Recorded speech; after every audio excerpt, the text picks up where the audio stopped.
If the Milky Way had a tune, what do you think that it might sound like? Well, that's what astronomer Mark Heyer, a research professor at the University of Massachusetts Amherst, wanted to find out.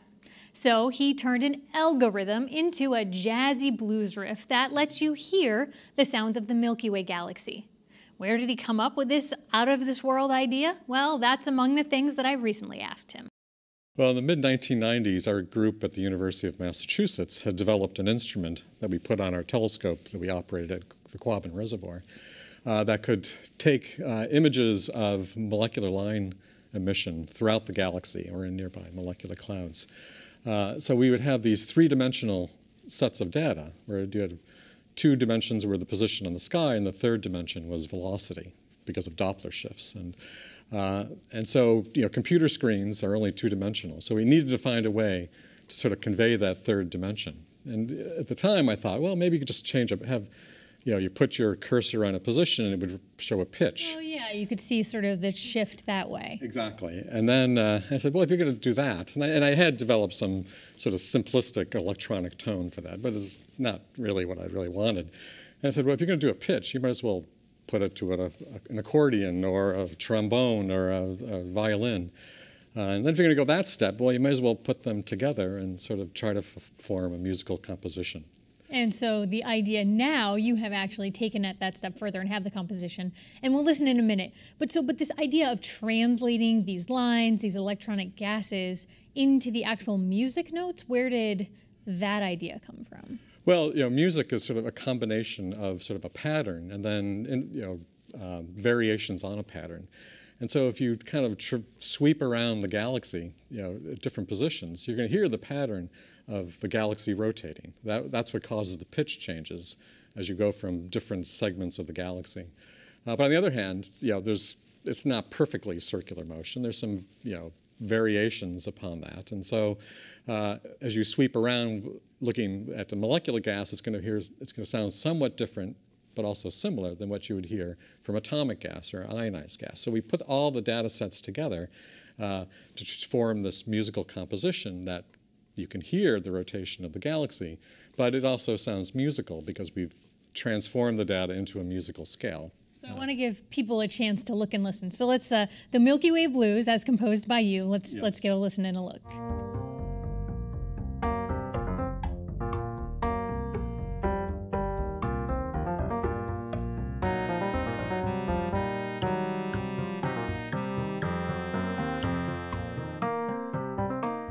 So in the composition we just heard and saw, you saw the different gases visualized there, different colors, and represented by different instruments. So how did you choose what to use? You've got a saxophone in there or a wood block. Well, in this case, we transformed the data into a blues scale. So automatically it's going to sound jazzy-like. So if you have jazz, you need to have a bass sort of driving the rhythm. You need to have a saxophone carrying some of the melody. There's a piano that's also carrying sort of the melodic parts to it.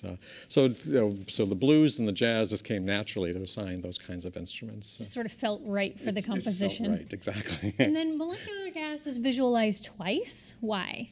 My research is studying molecular gas. So I only had 3 sets of data at that time. So I thought, well, if I was going to double up one of them, it was going to be the molecular gas because that's the one I'm most familiar with. Composer's choice. Composer's choice, composer's license. And then also there's the blue and the red colors that we see dancing around there. What are they represented? And they move around, they bounce around. We saw that. That's right. They're reflecting whether at that position in the galaxy, which corresponds to a given node, whether it's blue shifted, in which case it's colored blue, or whether it's red shifted, and therefore it's colored red. And then the deeper the shade of that is the larger the Doppler shift that's being caused by the rotation of the galaxy. And so then its distance is represented in some way there, right? That's right. So along a given line of sight, we can actually extract like 7 or 8 notes possibly, depending on what parameters I use for the algorithm.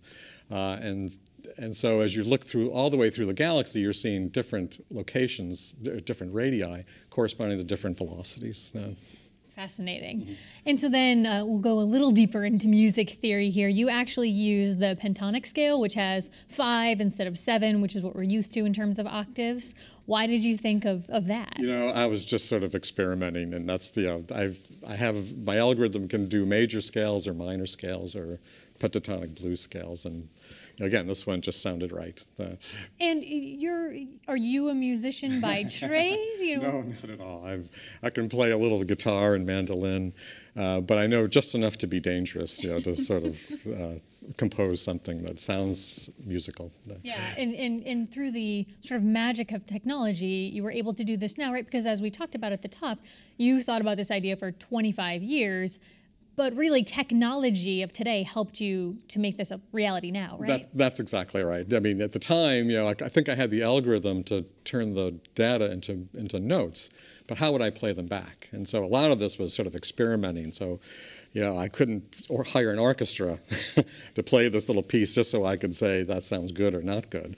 But my brother, who's an amateur musician, pointed me to this new software, commercial software, that I could input the notes into, and it would play back those notes in any instrument that I wanted. And so I can string the different parts of the music together into one larger composition. And so then back in May, this was featured on a website that I didn't even know existed, the Astronomy Sound of the Month. Yes. And when it was featured there, what feedback did you get? Oh, I've gotten a lot of emails from people from all over the world. I think a lot of news organizations sort of picked it up because it harkens back to Kepler, who 400 years ago assigned notes to the then controversial model of the heliocentric view of the solar system, in which the sun was at the center. Harmonies of the world, he called it. Harmonies of the world, exactly. And so, so I think it resonated that here, I'm not doing the solar system, I'm doing the whole galaxy. Within your research community, what do you hope that people will take from it, learn from it, make them curious about? I think it's very useful for a public outreach tool. When we see these beautiful images, let's say from the Hubble Space Telescope, and they're spectacular, but so serene. But they don't convey the motion in those images because it takes hundreds of millions of years for something to move significantly in those images that you could see on a photographic image.